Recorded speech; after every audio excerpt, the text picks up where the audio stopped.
Well, the 2019 Le Mans 24 Hours might be finished, but we can already start looking to the future, Tom.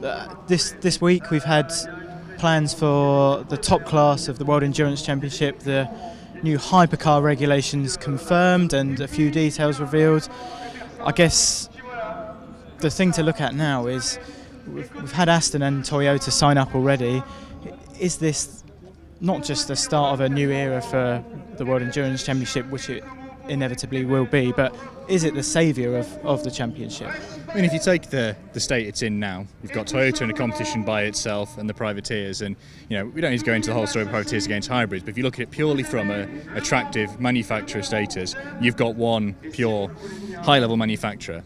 Already, after one day here this week, we have two. Not only that, the compromise they've done in the rules in having a road-going hypercar and a prototype hypercar, we've got two options already in there. We've got the Valkyrie, which people like Jean are saying they think those are the ones that will really attract people because it's the cars that younger people identify with. Whether that's true or not, we'll find out. And then you've got the Toyota prototype version, which means they can kind of stick along the lines of what they're doing now. There's been plenty of discussions about how there's many manufacturers interested, and now WEC's got to go away and prove that's true and get them to sign up. There's things like balance of performance, which is normally, as we all know, a very popular moaning point, but everyone sees that as a sensible point and what's needed as well. So it feels like there's momentum now, but the key with that is they've got to get these two manufacturers on board, which they've done. Now they've got to add to it on top.